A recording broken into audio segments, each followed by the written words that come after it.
Bismillahirrahmanirrahim. Alhamdulillahilladzi amarana bimakarimil akhlaq wa nahana 'anil syiqaqi wal iftiraq.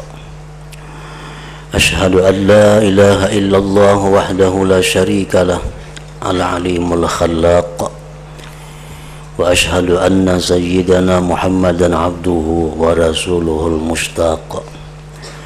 Allahumma salli wa sallim wa barik ala nabiyyil mumajjad sayyidina wa habibina wa maulana Muhammad wa ala alihi wa sahbihi wa zurriyatihi wa adba'ihi ila akhiril abad. Amma ba'du. Yang kita hormati dan kita cintai para habaib dan para ulama, para muhibbin, hadirin hadirat rahimakumullah. Puji dan syukur kita haturkan kehadirat Allah Subhanahu wa ta'ala, yang mana dengan izin, taufik dan hidayah serta nikmat-nikmat yang lainnya, kita pada malam ini dapat berkumpul bersama-sama di majelis yang penuh berkah ini. Salawat dan salam kita haturkan kepada junjungan kita Nabi besar Muhammad sallallahu alaihi wasallam, dan kepada seluruh keluarga, para sahabat, zurriyat dan pengikut beliau sampai akhir masa nanti. Para muhibbin rahimakumullah, at-tarhibu minal kibri wal i'jab wa at-targhibu bil hilmi wa ihtimalil adza wal afwi wal i'radi 'anil jahilin. Ini adalah satu bab yang menakutkan kepada kita daripada bersifat sombong dan ujub, dan menggemarkan kepada kita bersifat hilim, ihtimalil adza, al-afu, dan i'rad daripada orang-orang jahil. Jadi di dalam bab ini ada dua pasal, yaitu menakutkan kepada kita agar jangan sampai kita ini bersifat sombong dan ujub. Para muhibbin rahimakumullah, sifat sombong yang dimaksud ini adalah sifat di mana kita merasa lebih mulia daripada orang lain. Kita merasa bahwa kita lebih utama daripada orang lain. Nah, ini adalah kibir. Kenapa kita mempunyai perasaan seperti itu?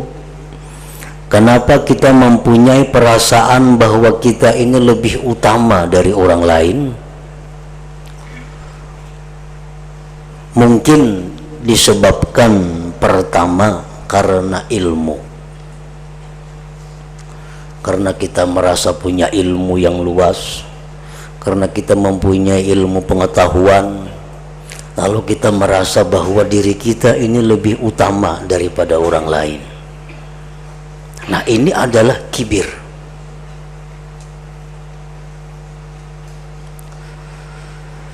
Perasaan lebih utama daripada orang lain itu bisa juga ditimbulkan akibat ibadah. Akibat ibadah. Karena aku ini orang yang rajin ibadah, karena aku ini orang yang selalu membaca wirid, lalu timbul perasaan di dalam hati kita bahwa lebih utama daripada orang lain yang kurang wiridnya, lebih utama daripada orang lain yang kurang ibadahnya. Nah, ini adalah kesombongan. perasaan lebih utama daripada orang lain itu bisa diakibatkan harta benda. Karena mempunyai harta yang banyak, mempunyai rumah yang mewah, mempunyai usaha yang besar, lalu dia menganggap dirinya lebih utama daripada orang lain, lebih utama daripada orang miskin, lebih utama daripada orang fakir, akibat daripada harta yang melimpah ruah yang dimilikinya. Nah, ini adalah satu kesombongan. Perasaan utama, perasaan lebih hebat daripada orang lain bisa timbul juga akibat daripada keturunan. Kok keturunan raja, kok keturunan ningrat, kok keturunan pembakal, yang lain keturunan biasa, timbul perasaan lebih hebat daripada orang lain. Nah, ini akibat daripada keturunan. Nah, ini adalah satu kesombongan. Perasaan lebih utama dari orang lain, perasaan lebih hebat daripada orang lain bisa diakibatkan karena ketampanan atau kecantikan. Karena dirinya paling tampan, karena dirinya paling cantik, lalu menganggap yang lain di bawahnya, lebih utama dia. Nah, ini adalah kecantikan, ketampanan yang membawa kesombongan. Perasaan utama daripada orang lain, perasaan lebih hebat daripada orang lain bisa diakibatkan karena jabatan dan kedudukan. Aku pejabat tinggi, ikam pejabat rendahan. Kada cucuk duduk betatai ikam. Karena aku lebih utama. Perasaan lebih utama dari orang lain karena punya kedudukan yang lebih tinggi, jabatan yang lebih tinggi, itu adalah satu kesombongan. Perasaan utama, lebih utama daripada orang lain, lebih hebat daripada orang lain bisa diakibatkan karena banyaknya teman, banyaknya pengikut. Karena aku banyak berisi kawan, karena aku banyak berisi pengikut, lalu aku ini lebih utama daripada orang lain. Nah, banyak hal, banyak sebab yang mengakibatkan kita itu merasa lebih utama, lebih hebat, lebih besar, lebih mulia daripada orang lain. Padahal itu adalah kesombongan, sifat yang apabila kita pakai sangat dibenci oleh Allah Subhanahu wa Ta'ala. Para muhibbin rahimakumullah, apabila kita bersifat seperti itu, bersifat merasa lebih utama daripada orang lain, padahal kita berhak kita merasa lebih utama daripada orang lain. Boleh kita merasa lebih utama daripada orang lain, asal kita tahu pasti bahwa kita ini mati langsung masuk surga. Boleh. Kalau kita ini sudah tahu pasti bahwa kita ini adalah masuk surga, nah, berarti kita memang benar-benar mulia, benar-benar utama. Nah, selama kita belum tahu akibat daripada kita, apakah kita ini ahli jannah atau ahli nar, belum tahu, kada pantas kita merasa lebih utama daripada orang lain. Orang yang hidupnya kaya tapi ahli nar, orang yang hidupnya miskin tetapi dia ahlul jannah, ini lebih mulia.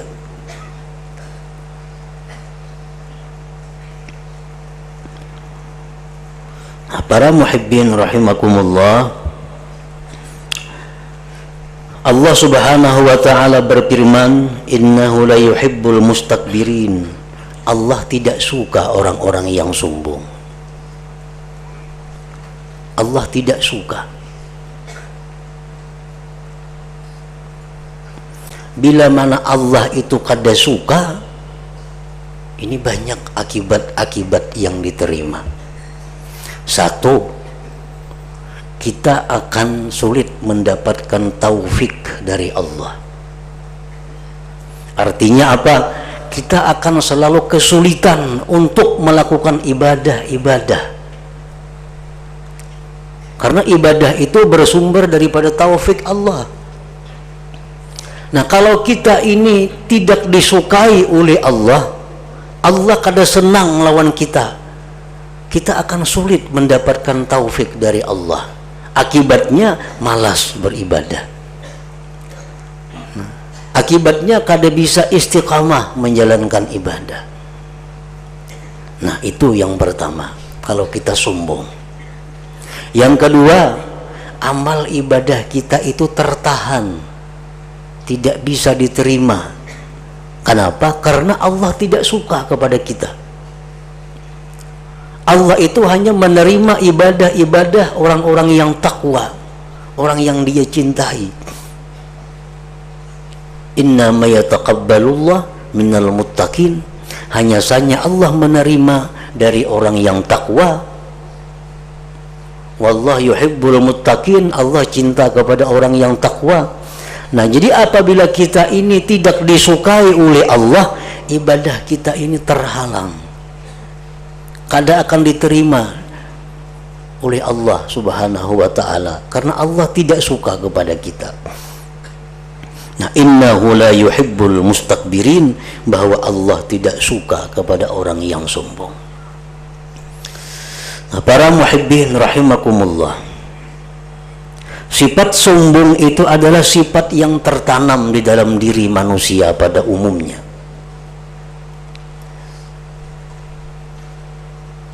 Oleh karena itu, sifat sombong itu selalu datang, selalu muncul kepada kita.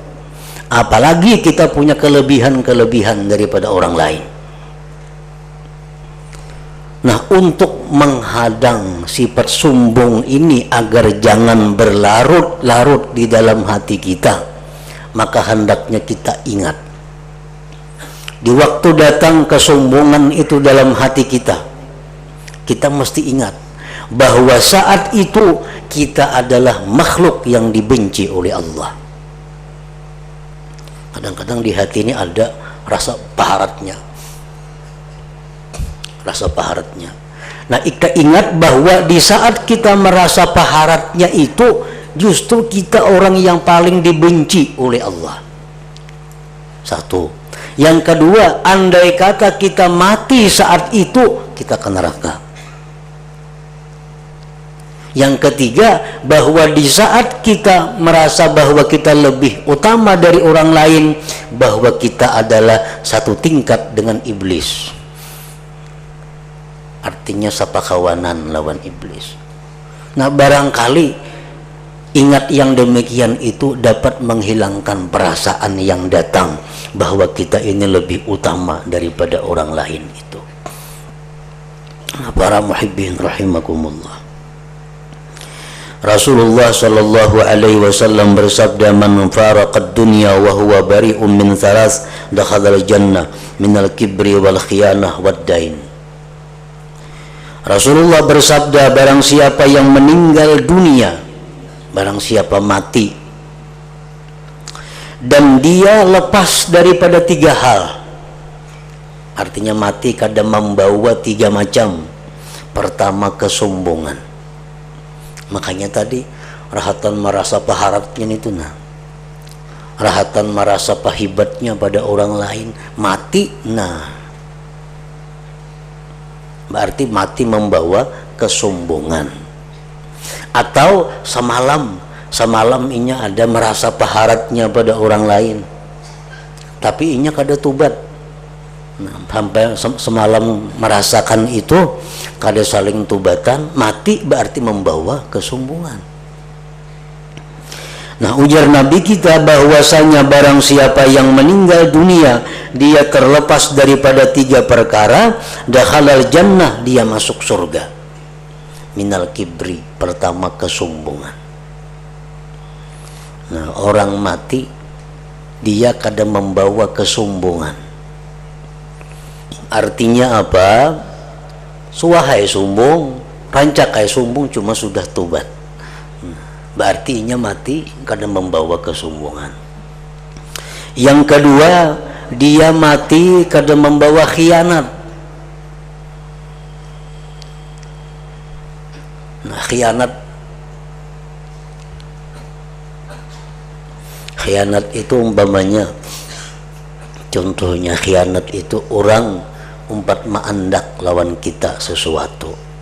Nah, orang umpat maandak sepeda motor, ayo hajar kita, dipakai sepeda motor orang. Ada orang umpat maandak banah aja, kada ada nyuruh makai, ada maizin akan memakai, cuma orang umpat maandak, umpat manitip lah sepeda motor. Nah, ayo terima sekalinya kasih tu kamari makai sepeda motor orang kayak ampunnya. Nah, ini khianat ngarannya. Ini khianat. Orang berkirim duit sampai akan lawan si bulan bin bulan, nah 100.000. Sekali sampai 75 duitnya kemana salawinya itu? Khianat ngarannya. Nah, bila mati kada membawa khianat ini, ujar Nabi, masuk surga. Kendaraan-kendaraan nang diamanati orang, ini segan dipakai ke sini, segan dipakai ke situ. Kendaraan ini kan boleh makai cuma ke kantor aja, ke rumah. Boleh kan jujo ke situ kamari kada boleh. Ini ke situ kamari memakai kendaraan orang. Khianat ngarannya itu. Kecuali ada izin. Nah, ada izin itu kemana kada jadi kisah. Kecuali ada izin itu boleh. Mungkin ada izin pun orang dipakai, itu ngarannya adalah khianat. Waddain, dan hutang. Mati kada membawa hutang, apalagi hutangnya berbunga, bah selamat sudah. Orang tuh mati membawa hutang, hutang nang bujur-bujur, hutang nang kada berbunga, sudah kada kawa ke surga, apalagi hutang berbunga. Nah, pertama ujar Nabi, siapa nang mati kada membawa kesombongan, kada membawa khianat, kada membawa hutang, dakhalal jannah, masuk surga. Nah, jadi itu yang kita ingat. Yang sombong itu pasti ada timbul dalam diri kita, karena itu bagian diri nang kada boleh kita menarusakan nang timbul itu. Selama nang timbul itu masih berupa khatar aja kada apa-apa. Timbul di hati, bah di sini aku paharat ini binanya nah. Lah kasih, oh salah, mangka ini aku dimurkai Tuhan. Nah, istighfar, nah itu kada apa-apa, selamat saja. Nang kada boleh itu ditarusakan. Nah, ditarusakan. Berkumpulan orang berlima, berarti mana aku penyugihnya sini nih. Nah, paharatnya aku. Amun merasa penyugihnya itu kada jadi masalah kalau bujur-bujur sugih. Ini penyugihnya aku sini, kada apa-apa. Ini penyugihnya bujur banginya. Itu boleh aja. Nang kada boleh itu merasa pahibatnya karena sugih. Nah, merasa paling hebat mulia karena inya sugih, itu nang kada boleh. Misalnya berlima nih seorang pembungasnya, ini aku pembungasnya pinanya nih, kada apa-apa pun bujur-bujur bungas, ayo hal pada bungas.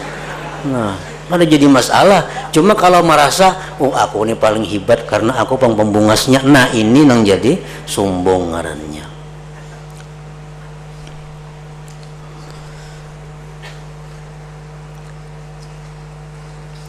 Timbul dalam hati kita perasaan itu, kita potongnya. Kada boleh, kada boleh, kada boleh, kada boleh. Hikam ke neraka, hikam ke neraka, hikam ke neraka bila mati.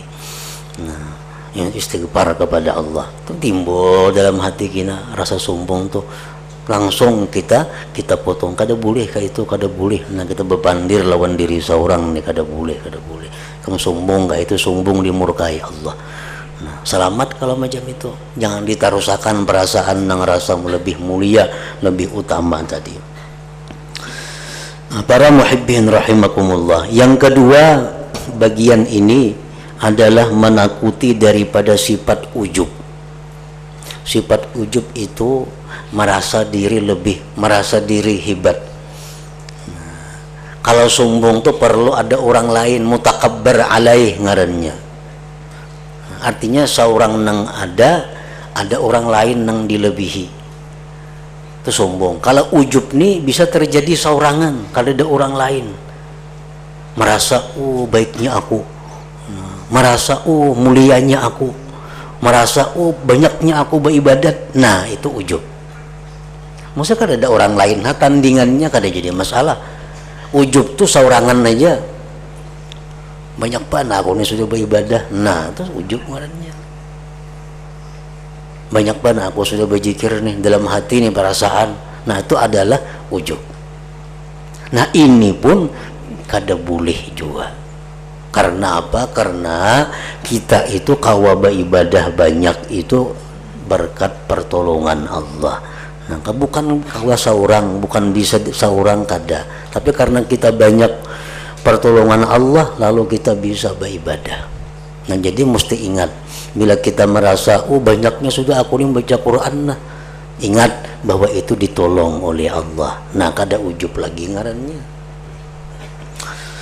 Ujub adalah termasuk kabair, termasuk dosa yang besar. Para muhibbin rahimakumullah, disebutkan di dalam hikayat orang dahulu, mimman kana qablakum.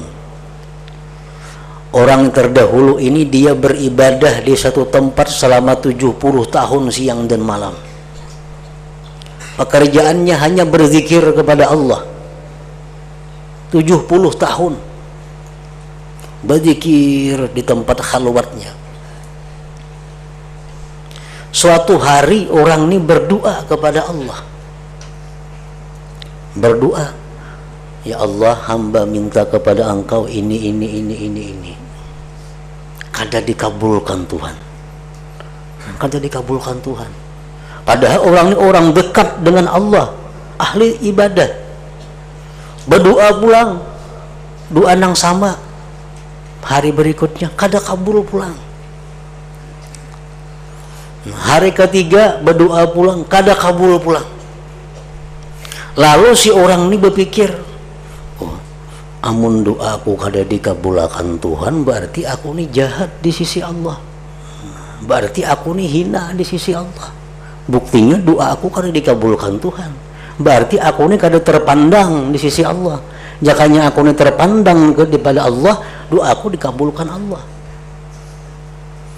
Nah, lalu orang ini didatangi oleh hatib, oleh suara. Suara itu mengatakan, wahai abid, wahai orang ahli ibadah, di waktu engkau merasa bahwa diri engkau itu hina di sisi Allah karena doa itu kada dikabulkan, perasaan seperti itu nilainya lebih besar daripada ibadah kamu sepanjang hidup kamu.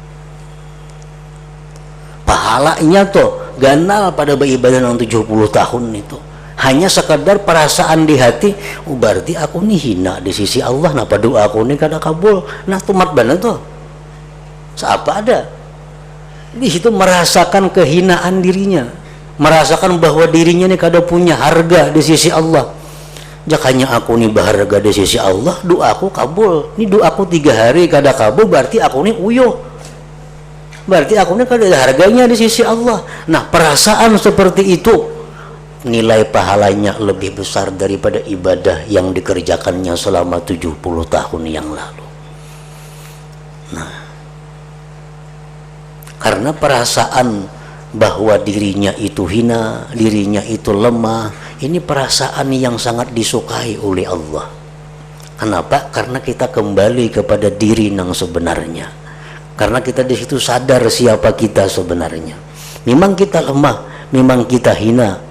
Nah, bila itu ada dalam hati kita, kita menduduki tempat yang tinggi di sisi Allah Subhanahu wa Ta'ala. Tapi kalau kita merasa hebat, merasa baik, nah ini sifat Allah yang kita pakai. Nah, sifat Tuhan yang kita cabut, Allah benci kepada kita, Allah murka kepada kita.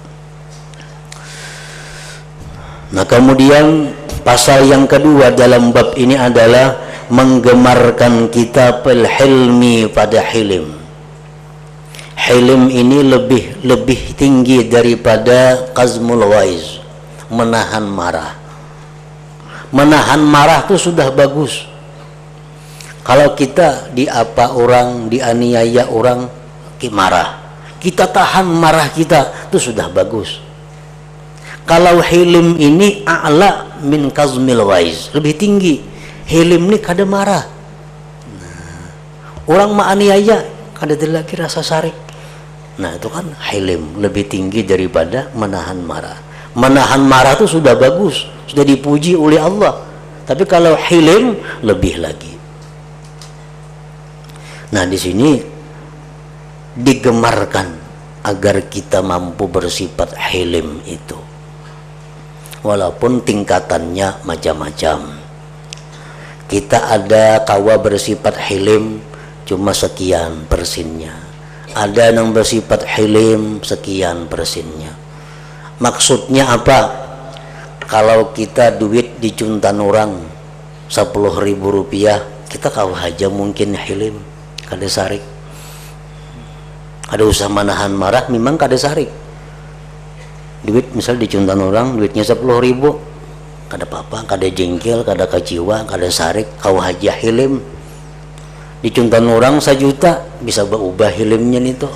Nah, jadi persenan hilim itu hingga 10.000, kita kau berisi, untung juga ada. Untung juga ada. Kalau rokok sebungkus diambil kawan, kada apa-apa, hilim aja. Hilim aja. Nah, ingat situ artinya kita punya hilim. Wahtimalil adza, dan menanggung gangguan-gangguan. Ini dipuji. Pokoknya kita berisi rumah. Tatai rumah kita orang mula pabrik bani, gedugur siang guring kada karuan, apa baranai aja. Nah, membahas kada, demo kada, apa kada. Ayo pabrik orang jalan. Nah ini ihtimalul adza. Ini sifat yang dipuji oleh Allah. Baik itu bunyi-bunyian, baik itu penciuman, baik itu penglihatan, apakah nang kada nyaman. Nah kita kawa menahan, kada mengeritik, kada membahas, apalagi sarik, itu ngarannya ihtimalul adza. Wal afwi, yang ketiga memaafkan. Yang keempat wal i'rad anil jahilin, berpaling daripada orang-orang jahil. Qala Allah Ta'ala, firman Allah Ta'ala, tilkad darul akhiratu naj'aluha lil ladzina la yuriduna 'uluwan fil ardi wala fasada wal 'aqibatu lil muttaqin. Tilkad darul akhirah ail jannah, bermula itu surga, kami jadikan, ujar Tuhan, untuk mereka-mereka yang tidak menghendaki ketinggian di muka bumi. Maksudnya orang-orang nang sombong. Surga itu kami jadikan untuk orang yang tidak sombong di muka bumi. Wala fasada, dan yang tidak menghendaki kerusakan di muka bumi. Artinya kerusakan itu maksiat. Wal akibatu lil muttaqin, dan akibat yang baik yaitu surga tadi lil muttaqin, untuk orang-orang yang takwa kepada Allah Subhanahu wa taala. Wa qala ta'ala, wa la tusa'ir khaddaka lin nasi wa la tamshi fil ardi maraha innallaha la yuhibbu kulla mukhtalin fakhur.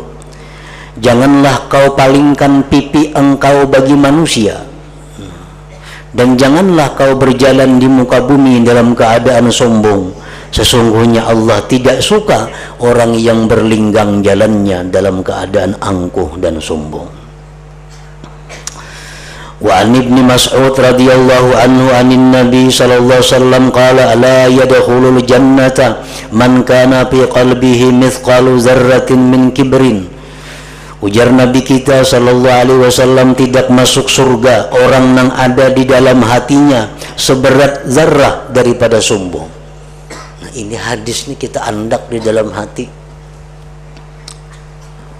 Bila timbul kesombongan, nah ingat tuh, jangan Nabi kada masuk surga ikang mau nangka ini buat apa?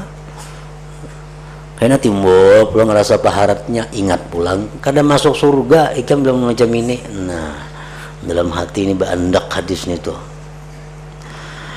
Faqala rajulun, berkata seorang laki-laki, innar rajula yuhibbu ayyakuna thawbuhu hasana wa na'luhu hasana. Ujar seseorang laki-laki, wahai Rasulullah, ada orang nang katuju saraba baik, pakaian harus baik, sandalnya harus baik. Kayak apa itu?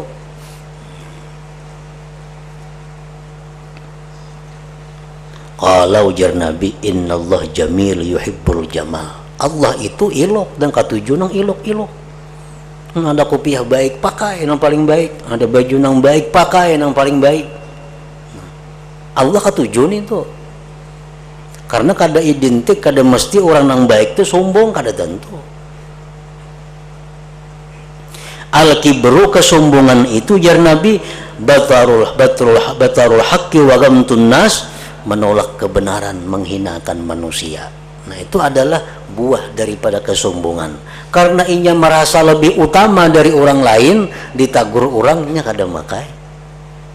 Karena inya merasa dirinya lebih daripada menagur itu. Nah, wa ghamtun nas, dan menghinakan manusia, meremehkan manusia. Jadi kesombongan itu bukan di pakaian. Bukan di pakaian letaknya kesombongan. Tapi kesombongan itu ada dalam hati. Yang akibatnya apa? Menolak yang benar dan menghinakan manusia. Itu sombong. Rawahu Muslim. Wa qala ta'ala, wal kazimin al ghaiza wal 'afina 'anil nas wallahu yuhibbul muhsinin. Dan orang-orang yang mampu menahan marah, wal 'afina 'anil nas, memaafkan dari manusia. Allah cinta kepada orang-orang yang berbuat kebaikan. Nah, artinya apa? Orang yang mampu menahan marah itu orang yang berbuat baik. Orang yang memaafkan orang lain, orang yang berbuat baik. Allah cinta kepada mereka. Nah, maka bila Allah cinta lawan seseorang itu, taufik selalu datang kepadanya. Ibadah kita nang kurang banyak bisa dilipat gandakan oleh Allah, karena Allah cinta bang lawan inya. Ibadahnya sedikit, banyak diberi Tuhan pahalanya, bisa bila kita dicintai oleh Allah. Wa qala ta'ala, khudhil 'afwa wa'mur bil 'urfi wa a'rid 'anil jahilin. Ambillah kemaafan. Maaf itu adalah memuliakan diri sendiri. Bukan kalah, bukan lemah, bukan hina. Kalau memaafkan itu justru menambah kemuliaan kita. Wa'mur bil 'urfi, dan perintahkan berbuat kebaikan dan berpaling daripada orang jahil. Wa kullu asin jahilun, tiap-tiap orang maksiat itu berhak disebut jahil, walau kana aliman, sekalipun dia alim. Nah, artinya apa? Orang yang jahil itu a'rid, berpalinglah kita, jangan dilawani. Artinya misalnya orang ada memfitnah kita, berarti orang ini melakukan maksiat, ngarannya jahil, walaupun inya alim, walaupun inya pintar. Tapi kalau memfitnah orang itu sudah termasuk jahil. Menghadapi orang semacam ini Allah menyuruh a'rid, berpaling. Artinya apa? Jangan dilawani. Melawani sama pada jahil artinya. A'rid. Ada orang bisa menyambati kita, kita sambati juga, sama pada jahil ngarannya. Allah kada hakun macam itu. Ya Tuhan, kalau orang ada berbuat jahil kepada kamu, a'rid, berpaling, tinggalkan. Wa a'rid 'anil jahilin. Nah, semua ini adalah daripada hilim, menahan kemarahan, memaafkan orang lain, berpaling daripada orang-orang jahil. Itu merupakan buah daripada makarimul akhlak, buah daripada akhlak yang mulia. Nah, selanjutnya at-targhib fil wudu wa bi isbaghihi wa italatil ghurrah wa ma yuqalu ba'dal wudu. Ila hadratin Nabi sallallahu alaihi wasallam. Al-Fatihah. Astaghirullahaladzim dinas siratal mustaqim siratal ladzina Asyhadu an la ilaha illallah wahdahu la syarika lah wa وأشهد أن سيدنا محمدا عبده ورسوله لا إله إلا الله أستغفر الله لا إله إلا الله نستغفر الله لا إله إلا الله نستغفر الله لا إله إلا الله ونتوب إلى الله لا إله إلا الله محمد رسول الله صلى الله عليه وسلم فيا أيها الراجون منه شفاعة صلوا عليه وسلموا تسليما